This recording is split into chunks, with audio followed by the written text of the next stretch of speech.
Alhamdulillahirabbil alamin wal aqibatu lil muttaqin wala udwana illa 'alal zalimin. Asyhadu an la ilaha illallah wahdahu la syarikalah ilahul awwalin wal akhirin wa asyhadu anna Muhammadan abduhu wa rasuluhu an-nabiyyul amin sallallahu alaihi wa ala alihi wa sahbihi ajma'in amma ba'd. Ikhwani rahimani wa rahimakumullah, kita lanjutkan kajian kita dalam membaca Sittatu Mawadhi' minas Sirah. 6 poin penting, 6 pelajaran dari sirah, itu sirah Nabi sallallahu alaihi wa alihi wasallam. Sebagaimana dalam pendahuluannya, beliau rahimahullahu taala menyebutkan bahwa perkara ini sangatlah penting agar kita mengetahui agama yang benar, agama yang dibawa oleh Nabi sallallahu alaihi wasallam, agar kita mengikutinya dan berpegang teguh dengannya. Demikian pula dengan mengetahui 6 poin penting ini, kita mengenal agama orang-orang musyrikin agar kita meninggalkannya. Dan beliau mengatakan juga bahwa kebanyakan orang yang mengaku memiliki agama yang baik, mereka dari orang-orang yang mentauhidkan Allah Subhanahu wa taala, mengaku muwahhid tetapi tidak memahami sunnah secara sebagaimana mestinya. Oleh karena itu beliau sebutkan 6 perkara ini. Kata beliau rahimahullahu taala, berkata Syekh Muhammad bin Abdul Wahhab An-Najdi rahimahullahu taala, al-mawdhi'ul awwal. Pelajaran yang pertama, qissatu nuzulil wahyi. Antum bukan antum halaman setelahnya. Dimaklumi ya, itu ada yang 1 lembar cacat, berapa halaman. Kata beliau rahimahullahu taala, al-mawdhi'ul awwal, pelajaran pertama, qissatu nuzulil wahyi. Kisah turunnya wahyu. Ya. Tentunya pada 6 poin ini ya, beliau tidak menyebutkan semua sirah Nabi sallallahu alaihi wasallam dari terutusnya beliau sampai meninggalnya, tidak. Tetapi ada beberapa ya kejadian-kejadian penting yang dimana pada kejadian penting ini ada pelajaran yang penting. Ya. Tentunya kalau kita kumpulkan seluruh sirah Nabi sallallahu alaihi wasallam 23 tahun berdakwah, ya, itu sudah sangat banyak. Apalagi kalau kita mengambil dari lahirnya beliau sallallahu alaihi wa alihi wasallam. Dimaklumi bahwa beliau terutus menjadi seorang rasul itu di umur 40 tahun. Ya. Dan meninggal 63 tahun. Berarti umur beliau menjadi rasul itu 23 tahun. 23 tahun. Nah, tetapi beliau memulai dari awal turunnya wahyu saja. Itu pun hanya beberapa kejadian penting yang beliau sebutkan di sini. Ya, karena di dalamnya terdapat pelajaran-pelajaran yang penting. Kata beliau, poin pertama atau pelajaran pertama, kisah turunnya wahyu. Nah, dimaklumi ya, kisah turunnya wahyu bagaimana? Panjang kisahnya dalam hadits Bukhari, hadits kedua di awal Sahih Bukhari setelah innamal a'malu binniyat. Kemudian Imam Bukhari membawakan bab bidil wahyi, bab tentang turunnya wahyu. Situ haditsnya panjang dari hadits Aisyah. Ya, bagaimana beliau bertahanus, ya, sedang bertahanus, yaitu sudah beribadah, di dalam gua, ya, beribadah di atas milah Ibrahim, agama Nabi Ibrahim, ya, sebab Nabi SAW itu tidak pernah terjatuh dalam kesyirikan. Jadi sebelum beliau menjadi rasul itu sudah beribadah kepada Allah Subhanahu wa taala ala milah Ibrahim, di atas agama Ibrahim. Ketika beliau berada di dalam gua, maka turunlah Jibril alaihissalam. Disinilah beliau terangkat menjadi nabi. Itu turun surah yang paling pertama, Iqra bismi rabbikal ladzi khalaq. Beliau dipeluk oleh Jibril alaihissalam sampai mengeluarkan keringat yang sangat banyak. Beliau merasakan letih. Ya, kata Jibril alaihissalam, Iqra. Nabi menjawab, ma'ana biqari. Jibril mengatakan, bacalah wahai Muhammad. Nabi menjawab, ma'ana biqari, saya tidak bisa membaca. Kemudian Jibril mengulangi lagi, Iqra, bacalah. Ya, turunlah firman Allah apa? Iqra bismi rabbikal ladzi khalaq. Bacalah wahai Muhammad dengan menyebut nama Rabbmu yang mencipta.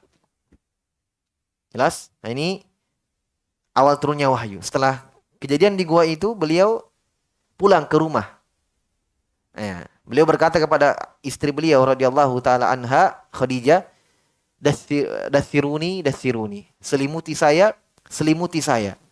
Karena beliau ya telah merasakan kejadian yang sangat dahsyat. Ya mungkin beliau tidak pernah merasakan kejadian seperti itu sebelumnya. Maka beliau ceritakan kepada istrinya Khadijah radhiyallahu taala anha. Maka Khadijah mengatakan, la yukhzikallahu abada. Kata Aisyah, demi Allah, Allah tidak pernah akan menyanyiakanmu. Jadi Khadijah sudah paham, ya, sudah memahami. Ya, terlebih lagi beliau memanggil pamannya Waraqah bin Naufal untuk menjelaskan kejadian apa itu, siapa yang memeluknya. Sebab Jibril datang dengan wujud aslinya, ya, memeluk Nabi Shallallahu Alaihi Wasallam. Maka Waraqah bin Naufal yang pada waktu itu masih beragama Yahudi, pamannya Khadijah radhiyallahu taala anha mengatakan, kalau saya masih hidup besok, ya, saya masih hidup di umur yang panjang, maka saya akan menolong suamimu itu. Nah, maka Waraqah bin Naufal paham bahwa yang datang itu adalah Jibril. Dia mengatakan bahwa yang datang itu adalah namus yang turun kepada Musa alaihissalam. Itulah Jibril alaihissalam. Pada waktu itu Khadijah sudah mengetahui bahwa ini suaminya Nabi SAW itu jadi seorang nabi. Maka Khadijah lah yang paling pertama beriman dengan kenabian Rasulullah Sallallahu Alaihi Wasallam. Nah, ketika beliau diselimuti, turun ayat yang kedua. Surah yang kedua, itulah terangkat menjadi Rasul. Jadi beda ayat yang turun, beliau menjadi Nabi. Dan beda ayat yang turun, beliau menjadi Rasul. Faham? Ayat yang pertama turun itu terangkat menjadi Nabi. Iqra bismi rabbikal ladzi khalaq, itu menjadi Nabi. Nah, pulang di rumah, ya, beliau diselimuti oleh Khadijah radhiyallahu anha. Turunlah ayat yang kedua, ini yang beliau sebutkan. Menjadi Rasul. Bedanya apa? Kata para ulama, menjadi Nabi itu belum ada perintah untuk menyampaikan. Belum ada perintah untuk mendakwahkan. Paham? Nah, disinilah kata para ulama perbedaan Nabi dan Rasul. Kalau Nabi diperintahkan untuk menyampaikan, kalau Rasul diperintahkan untuk menyampaikan, mengajak manusia. Kalau Nabi tidak. Paham? Nah, apa yang turun ketika belum jadi Rasul? Ini ayatnya. Beliau mengatakan wafiha. Kisah tersebut, kisah turunnya wahyu. Kata beliau wafiha anna awal ayatin arsalahullahu biha. Ayat yang turun. Yang dengan ayat itu Allah menjadikan Rasul. Menjadikan beliau seorang Rasul adalah, ya ayyuhal muddathir, wahai engkau yang berselimut. Sebab beliau pakai selimut. Ya. Ya ayyuhal muddathir. Qum fa'anzir. Bangkitlah, bangunlah, fa'anzir. Berilah peringatan. Ini apa? Dakwah. Ya kan? Wahai engkau yang berselimut, bangkitlah. Berilah peringatan. Kum itu bangkit, bangun. Fa'anzir, berilah peringatan. Nah, ini menjadi Rasul. Karena sudah diperintahkan untuk menyampaikan. Sudah diperintahkan untuk mendakwahkan. Berarti ini turun, jadilah beliau seorang Rasul. Ya. Sampai kepada firman Allah beberapa ayat setelahnya, wali rabbika fasbir. Kata Allah Subhanahu wa taala, untuk Rabbmu sabarlah. Subhanallah, ini ada isyarat dari Allah Subhanahu wa taala bahwa ketika kamu mendakwahkan agama ini, ketika kamu berdakwah, maka engkau akan mendapatkan apa? Cobaan-cobaan, gangguan, hinaan, tekanan. Dahsyat tekanannya orang-orang musyrikin.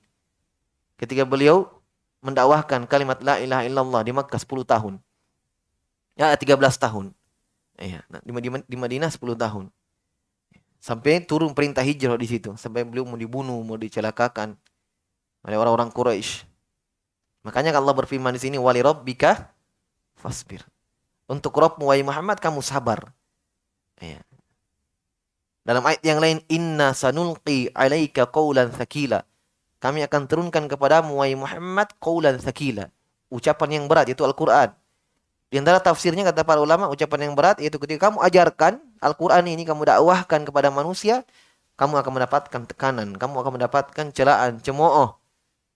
Kamu bersabar. Inna sanulqi alaika qawlan thaqila. Pelajaran bagi kita juga, bagi kita yang berpegang teguh dengan Al-Quran, mengamalkan Al-Quran, mempelajari Al-Quran, itu mendapatkan ya, cobaan-cobaan, ya, keletihan dalam mempelajarinya, harus ke sana kemari. Ya, sudah seperti itu. Memang Al-Quran itu qaulan tsaqila. Allah sudah katakan bahwa Al-Quran dan wahyu Allah Subhanahu wa taala itu sunnah qaulan tsaqila. Ucapan yang berat. Ya. Ketika dituntut, dicari, itu butuh pengorbanan. Ya. Karena Nabi mendakwahkannya, awal turunnya saja lihat, awal turunnya beliau sudah merasakan, ya, perasaan yang berat. Ya, beliau dipeluk sakit, ya, sampai keluar keringat beliau, ketakutan. Ini siapa yang datang? Jelas ya? Ini menunjukkan bahwa orang-orang yang berpegang teguh dengan Al-Quran, maka siap menghadapi, ya, cobaan-cobaan hidup. Dia siap untuk bersabar. Siap untuk bersabar.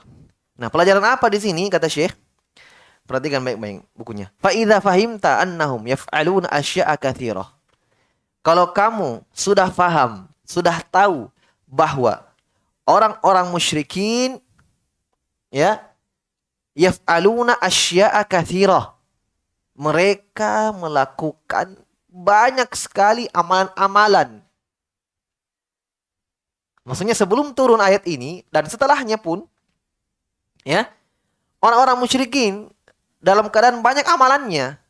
Apa itu? Kata Syekh, ya'rifuna annaha minadh-dhulm wal 'udwan.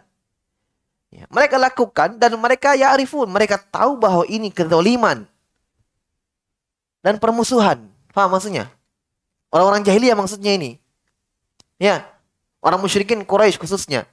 Orang jahiliyah, kegelapan, kebodohan.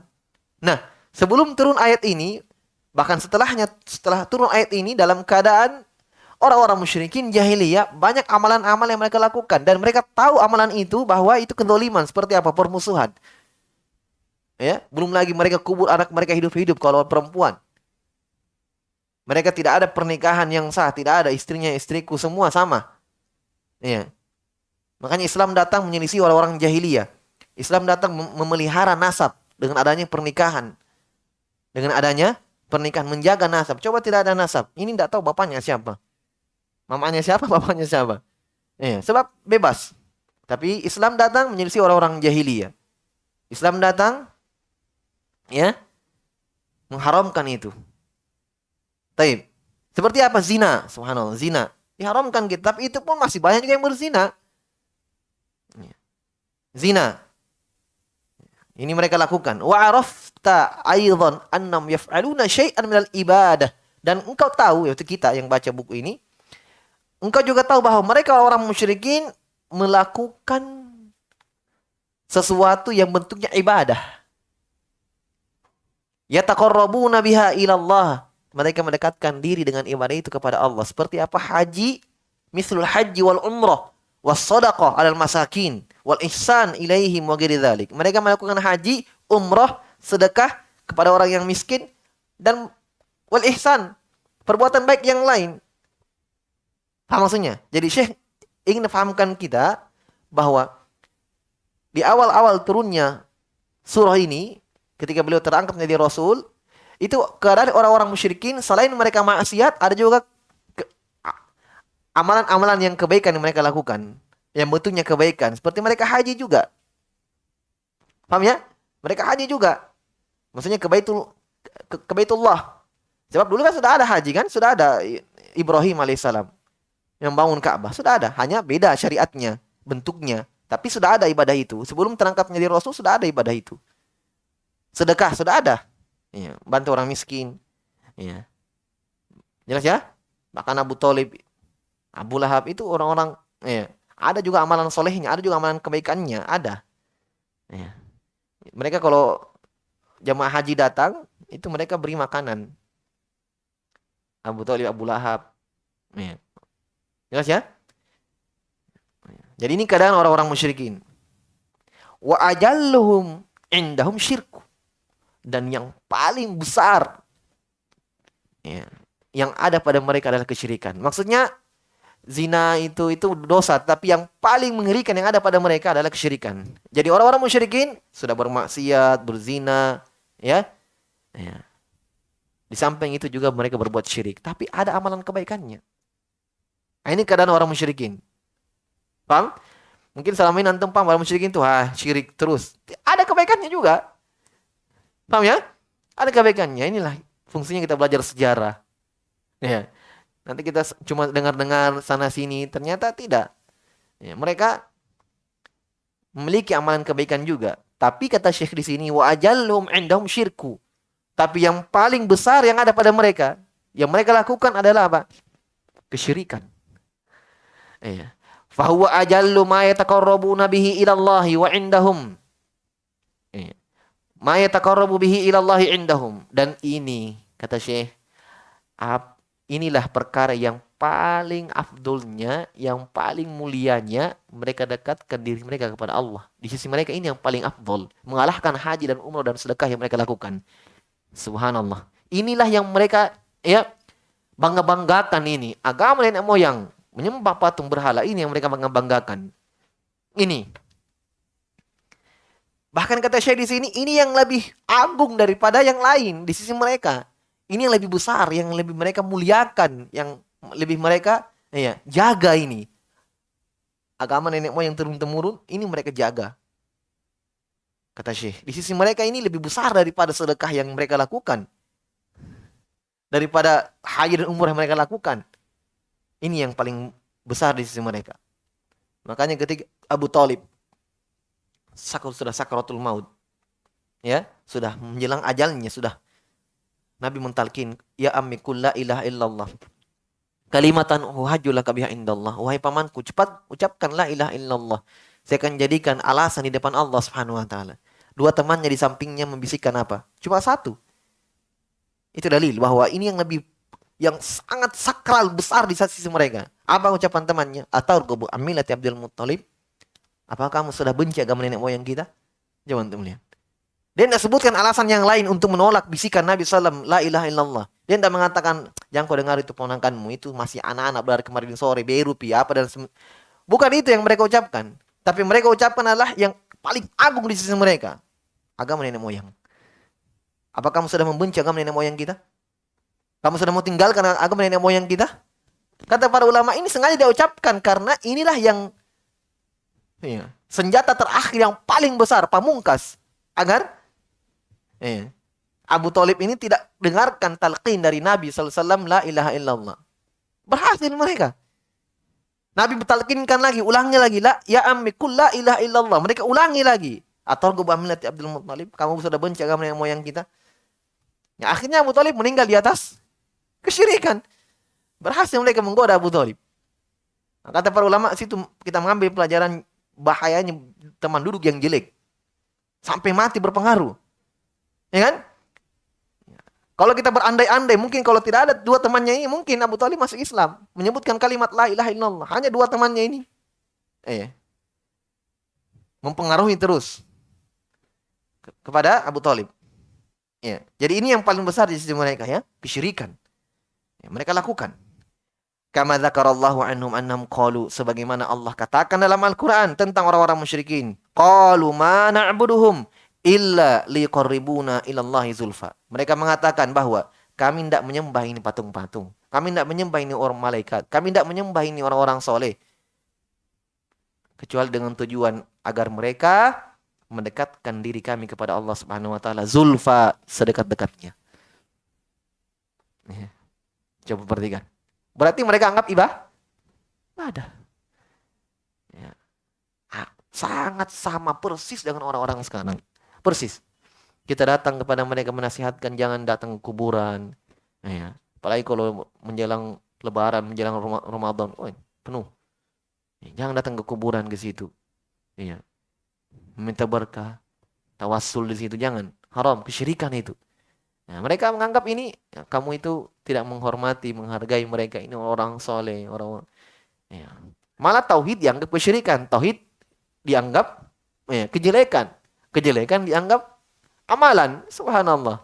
Yang ini beliau ingatkan Syekh Muhammad Ibn Abdul Wahab dalam buku yang lain, Al-Usul Sittah, 6 landasan pokok dalam agama. Itu lain lagi. Kalau ini 6 pelajaran sirah. Kalau yang kitab yang itu 6 ada juga di situ di buku antum. Di situ beliau ingatkan bahwa senjatanya iblis. Ya. Bisikan-bisikan iblis. Akhirnya menjadi apa? Tauhid menjadi syirik, syirik menjadi tauhid. Kita ingatkan mereka, tinggalkan itu perbuatan. Mereka katakan, kamu tanakus, mengurangi hak orang soleh kalau kita tinggalkan. Kamu itu pergi sana. Nih, mengurangi hak orang soleh, tidak memberikan haknya. Itu jawaban mereka. Orang-orang musyrikin di zaman Syekh Muhammad bin Abdul Wahab. Apalagi di zaman kita. Ya. Jelas ya? Jadi memang sudah seperti ini. Bahkan dalam Al-Quran jawaban mereka ketika diajak kepada la ilaha illallah, meninggalkan seluruh sembahan selain Allah, mereka katakan apa? Inna wajadana aba'ana ala ummah. Kami telah mendapatkan, kami sudah melihat ya agama nenek moyang kita ini yang kami dapatkan, mereka lakukan, kami ikuti. Ya.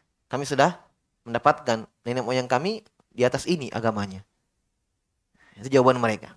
Ya, sama juga dengan jawaban orang-orang sekarang. Ini sudah turun-temurun, nak, kamu itu baru kemarin. Ya, ini sudah dari orang-orang tua kita dulu. Ya, sudah ini yang kita lakukan. Subhanallah, dalam Al-Quran. Ya. Betapa samanya hari kemarin dan hari ini. Ya. Bahkan mungkin sekarang lebih parah kesyirikannya. Sebagaimana Syekh sebutkan dalam Qaidul Arba. Taib. Wa yaqulun, dan mereka katakan juga dalam Al-Quran, orang musyrikin mengatakan haula'i syufa'auna indallah. Mereka itu adalah pemberi syafaat kami di sisi Allah. Sama ayat kedua? Sama ya? Ayat pertama tadi apa? Agar mereka mendekatkan diri kami kepada Allah. Berarti penengah ya. Kalau kita bahasakan penengah, wasilah. Nah, inilah yang mereka namakan tawassul, dengan orang-orang sekarang namakan tawassul ini. Kalian menamakan tawassul, menamakan apa? Sama dengan orang musyrikin. Ya. Nama tidak berubah hakikatnya. Kalian mau namakan bunga, kalian mau namakan bagi untung, ya riba. Ya kan? Khamar, kalian mau namakan apa? Minuman penambah semangat. Hah? Penambah gairah. Apa? Khamar ya khamar. Mereka namakan apa? Tawassul. Ya hakikatnya kesyirikan. Kalian menjadikan orang yang sudah meninggal perantara. Sama dengan orang musyrikin. Ya kan? Nama itu tidak berubah hakikatnya. Yang dilihat adalah hakikat kenyataannya. Ya. Nama hanya sekedar nama saja. Ya. Sampai mereka mengatakan, apa itu sana? Salafi. Ya. Menolak tawassul. Tidak ada tawassul. Siapa yang mengatakan tawassul tidak ada? Ada tawassul. Tapi tawassul kalian bentuknya kesyirikan. Ya. Bahkan Allah perintahkan kita untuk bertawassul. Falillahil asma'ul husna fad'uhu biha. Allah memiliki nama-nama yang indah. Berdoalah dengan nama-nama Allah Subhanahu wa taala. Itu tawassul namanya. Menjadikan nama Allah perantara doa kita. Ya Razzaq urzuqni. Wahai engkau yang memberikan rezeki, berikanlah kami rezeki. Itu tawassul. Allah perintahkan kita bertawassul dengan nama-namanya. Itu boleh. Tapi kalian bertawassul dengan orang soleh. Kesyirikan. Siapa yang mengatakan kita menolak tawassul? Ada tawassul dalam syariat. Tawassul yang kedua yang dibenarkan adalah tawassul dengan amal-amalan soleh. Boleh. Sebagaimana kisah 3 orang yang terkurung di dalam gua. Batu tertutup, pintu gua tertutup, tidak bisa keluar. Maka 3 orang ini berdoa kepada Allah agar doanya dikabulkan, masing-masing bertawassul dengan amalan solehnya. Salah satunya mengatakan, ya Allah, saya adalah orang yang paling berbakti kepada ibu saya, orang tua saya. Ya. Maka bukakanlah pintu gua ini. Yang ketiga bertawassul semua dengan amalan soleh yang mereka lakukan. Allah membukakan pintu gua. Mendengarkan doa mereka. Tawassul dengan amalan soleh ini boleh. Selain ini tidak diperbolehkan. Kalian bertawassul dengan orang yang sudah meninggal. Nah, orang sudah meninggal tidak bisa mendengar. Tidaklah datangnya kalian ke kuburan, tidaklah datangnya kalian, tawafnya kalian di kuburan atau datangnya meminta di situ, berarti kalian memiliki keyakinan bahwa seakan-akan doa kalian didengarkan oleh orang-orang yang sudah meninggal ini. Itulah kesyirikan. Ya. Kalian meyakini dalam hati kalian bahwa ada yang bisa mendatangkan atau menolak bahaya selain Allah Subhanahu wa taala. Itulah hakikat kesyirikan. Hakikat kesyirikan. Ini kalau didengarkan oleh orang-orang yang tidak paham, pasti kita dituduh, apa itu mereka sedikit-sedikit syirik. Ya, subhanallah, kalau kita semua diam akan hal ini, ya, mau dibawa kemana umat ini? Akan menjadi apa dunia ini? Itu sudah sunnatullah, akan terus ada orang-orang, walaupun mereka jumlahnya sedikit, akan ada terus, sampai pada hari kiamat, orang-orang yang meneriakkan kebenaran, yang menghancurkan kebatilan, itu akan ada terus. Sudah sunnatullah. Kata Nabi SAW, la tazalu ta'ifatun min ummati al-haqqi zahirin. La yadhurhum man khalafahum, wala man khadalahum, hatta yati amrullahum ala dhalik. Kata Nabi SAW, akan terus menerus ada sekelompok dari umatku, ya, yang mereka itu di atas kebenaran, yang menjelaskan kebenaran dan selalu tertolong. Tidak membahayakan mereka orang-orang yang menyelisihi mereka. Tidak membahayakan mereka orang-orang yang menghinakan mereka, mencela mereka. Mereka terus seperti itu sampai pada hari kiamat. Ini bentuk penjagaan Allah kepada agamanya. Allah tidak akan pernah membiarkan agamanya itu di bumi hanguskan, merata. Tidak ada yang mengenal agama lagi. Tidak akan pernah ada. Agama Allah akan terus-menerus tertolong sampai pada hari kiamat. Jelas ya? Akan terus-menerus ada orang yang menjelaskan itu. Walaupun mereka mengatakan ini dan itu kalimat-kalimat menggembos saja agar kita tidak bicara. Mereka membantu iblis dalam hal ini. Membantu syaitan dalam hal ini. Allah sudah katakan dalam Al-Quran, wa kadzalika ja'alna likulli nabiyyin adu syayatinal insi wal jin yuhi ba'dhum ila ba'd zukhrufal qawli gurur. Itu mereka. Kata Allah Subhanahu wa taala, demikianlah kami menjadikan untuk seluruh nabi ada musuhnya. Siapa? Syayatinal insi wal jin, syaitan dari kalangan jin dan manusia. Apa yang mereka lakukan? Yuhi ba'dhum ila ba'd. Mereka saling mewahyukan, membisikkan kalimat-kalimat yang indah. Mereka hiasi dengan kalimat-kalimat yang indah. Ya. Itulah syaitan dari kalangan manusia, menghalangi dakwah, menghalangi manusia dari tauhid. Syaitan tertawa, ada tentaranya, ada yang membantu dia. Ya. Makanya Ibnu Jauzi mengatakan dalam kitabnya Talbis Iblis bahwa senjata yang paling pertama yang syaitan pakai untuk iblis pakai untuk apa? Menyesatkan manusia dari arah kesyirikan. Ini yang paling pertama. Ya. Karena syaitan, iblis tidak mau salah-salah menyesatkan orang. Mau memasukkan orang ke dalam neraka, kekal di dalamnya. Itu yang mereka inginkan. Agar mereka memiliki teman di dalam neraka. Iya kan? Ya. Sampai Ibnu Jauzi mengatakan bahwa yang paling dibenci oleh iblis adalah para penuntut ilmu. Para penuntut ilmu. Ya. Dan orang menyebarkan ilmu agama. Ini musuh bebuyutan iblis. Kenapa? Karena dengan ahlul ilm, para ulama, penuntut ilmu, mereka yang menjelaskan kepada manusia tentang hakikat kesyirikan. Apa itu tauhid? Apa itu sunnah? Apa itu bid'ah? Ya, maka dengan ini mereka merasa tidak bisa bergerak banyak. Orang sudah paham tentang tauhid, tentang syirik. Makanya kata Nabi SAW, Inna syaitan qala ya'isa ayyabdu fi jaziratil Arab. Kata Nabi SAW, syaitan ini sudah putus asa untuk disembah di Jaziratul Arab. Kenapa? Karena Jaziratul Arab sudah menjadi negeri tauhid. Ketika Mekah ditaklukkan, selesai. Idza ja'a nasrullahi wal fath.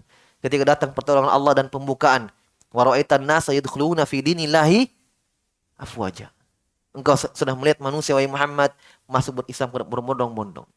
Ada lagi kesyirikan. Di bumi hanguskan di situ kesyirikan habis. Kata Nabi SAW, syaitan sudah putus asa untuk dia disembah di Jaziratul Arab. Apa senjata berikutnya? Walakin bitasyir bainakum. Tapi syaitan sekarang menjalankan apa? Tahrish. Mengadu domba antara kalian. Makanya setelah Nabi meninggal terjadi fitnah di kalangan sahabat. Berperang di antara mereka. Itu yang mereka lakukan. Melalui lagi-lagi ada tentaranya. Orang-orang munafikin.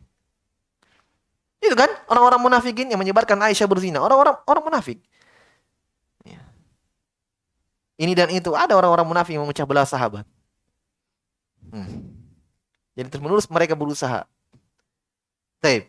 Kemudian kata beliau Allah berfirman dalam ayat yang lain, qala ta'ala innahum muttakhadhu syayatin awliya'a min dunillah wa yahsabuna annahum muhtadun. Lebih jelas lagi ini ayat dalam surah Al-A'raf. Kata Allah, mereka kalau dua ayat di atas itu tentang ucapan orang musyrikin. Kami tidak menyembah kecuali mereka ini sebagai pemberi syafaat. Tapi ini ayat yang ketiga menjelaskan keadaan mereka. Kata Allah, mereka menjadikan syaitan sebagai wali-wali. Kekasih mereka. Yang mereka cintai, mereka agungkan, mereka besarkan. Selain Allah. Padahal Allah wali kita. Ya kan? Cuma Allah wali kita. Allahu waliyul ladzina amanu. Allah menjadi wali orang-orang yang beriman. Yukhrijuhum minadh-dhulumati ila nur, yang mengeluarkan mereka dari kegelapan menuju cahaya. Allah Subhanahu wa taala, Maulana. Allah. Tapi mereka, kata Allah, mereka menjadikan syaitan sebagai wali. Maula mereka.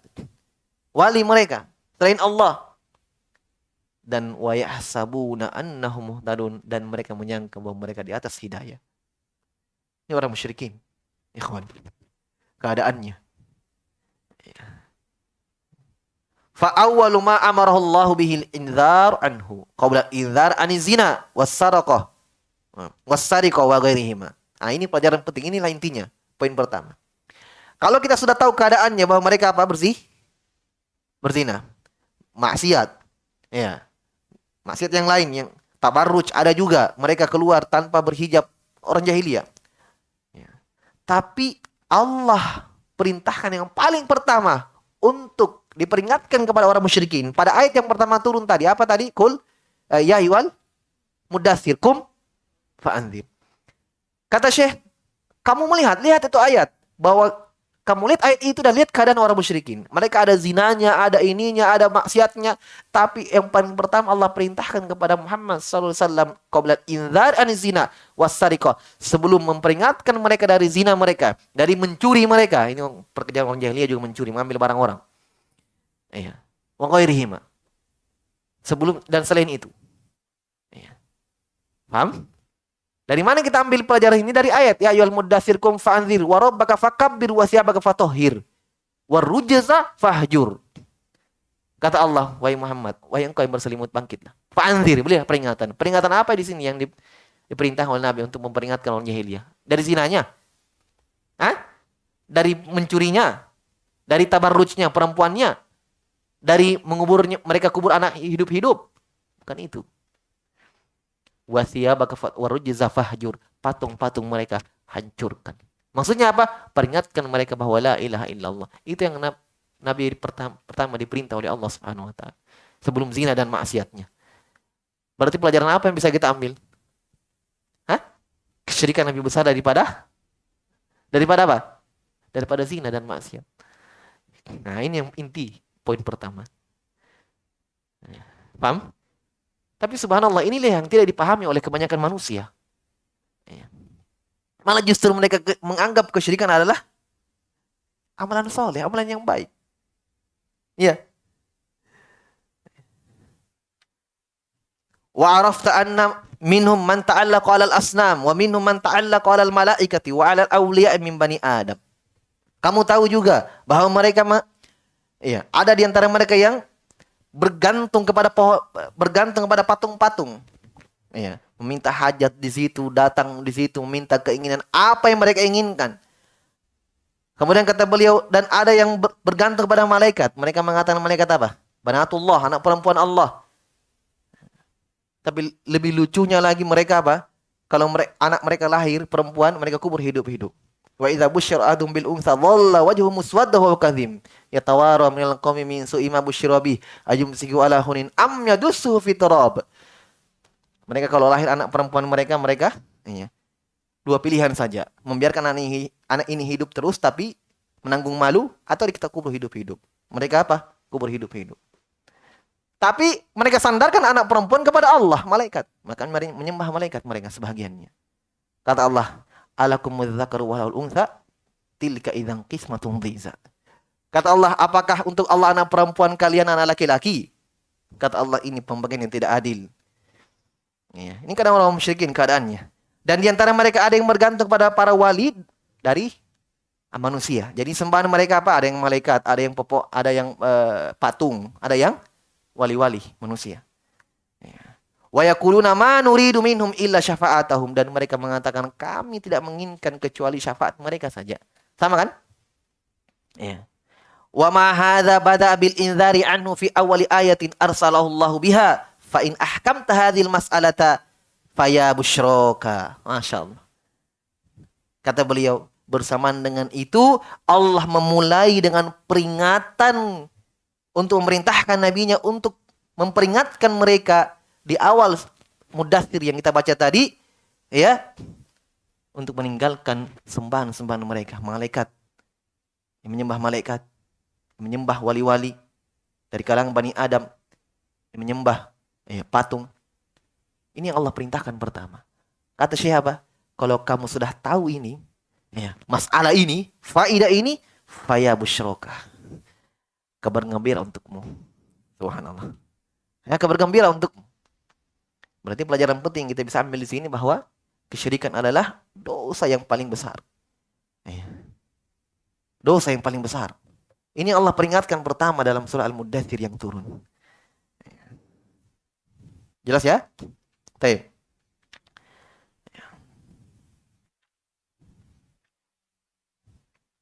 Sedikit lagi ya, sudah ada Ustaz. Khususan idza arafta anna ma ba'daha a'dham minas salawatil khams wa lam tufrad illa fi lailatil Isra sanata asyara ba'da hisari Syi'ab wa mauti Abi Talib wa ba'da hijratil Habasyah bisintain.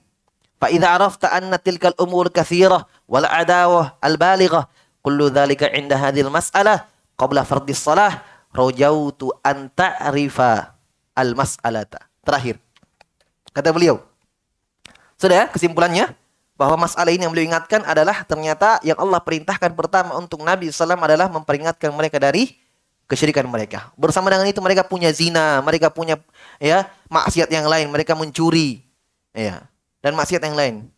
Kata beliau secara khusus engkau tahu ya bahwa ma ba'daha a'dzam minas shalawatil khams. Apa yang setelahnya itu ya lebih agung daripada salat yang 5. Maksudnya mentauhidkan Allah Subhanahu wa taala lebih wajib daripada salat yang 5. Kenapa? Karena 10 tahun pertama ketika beliau sudah menjadi rasul, 10 tahun pertama belum ada perintah salat. Iya kan? Nanti peristiwa apa? Isra Mi'raj baru ada salat. 3 tahun baru hijrah ke Madinah, berarti 13 tahun. Walam tufrad illa fi lailatul Isra, dan salat itu tidak diwajibkan kecuali pada malam Isra dan pada malam Isra pada tahun ke-10. Ya, setelah ba'da hisari Syi'ab ketika dikepung. Ya. Kelompok sahabat, kelompok Nabi sallallahu alaihi wasallam. Wa mauti Abi Talib, setelah meninggalnya Abu Talib. Setelah hijrah ke Habasyah. Ya, ada beberapa orang sahabat yang hijrah 2 kali. Hijrah ke Habasyah, setelah itu ketika mereka dengan asumsi Mekah sudah aman, kembali ke Mekah ternyata belum aman. Hijrahlah ke Madinah untuk kedua kalinya. Di antaranya Abu Salamah dan istrinya Ummu Salamah sebelum menikah dengan Nabi sallallahu alaihi wasallam. Itu hijrah ke 2 kali, Habasyah dan ke Madinah. Jadi di sinilah diwajibkan salat. Sebelum itu Nabi sudah mendakwahkan kalimatul ikhlas, kalimat tauhid. Jadi sini beliau tekankan lagi. Fa idza arafta anna tilkal umur katsirah wal adawal balighah. Jika engkau tahu bahwa perkara-perkara itu yang banyak sekali, permusuhan ya yang besar, kullu dzalika 'inda hadhil mas'alah qabla fardhis shalah. Ketahuilah bahwa semua ini dakwah kepada tauhid, ya. Di situ beliau dapatkan cemooh, celaan, ya, tekanan. Ini semua sebelum ada perintah salat, sebelum ada kewajiban salat. Maka kalau kamu sudah paham ini, kata Syekh, rajautu an ta'rifal mas'alah. Saya harap kamu sudah paham permasalahan ini. Paham ya? Jadi inilah apa? Inilah inti pelajaran yang pertama dalam sirah ini. Itu kesimpulannya bahwa kita mengetahui ternyata dalam keadaan orang-orang jahiliyah itu memiliki maksiat, memiliki dosa-dosa yang banyak, dan yang paling agungnya di sisi mereka adalah kesyirikan. Maka itulah yang Allah paling pertama kali memperingatkan ya mereka melalui Nabi sallallahu alaihi wasallam sebelum maksiat yang lain.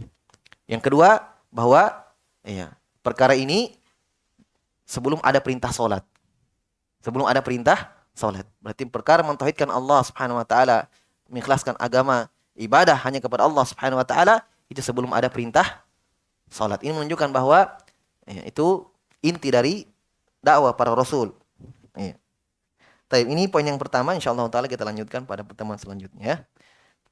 Saya agak meringkas ya karena waktu kita cuma 10 hari, ini panjang. Lumayan.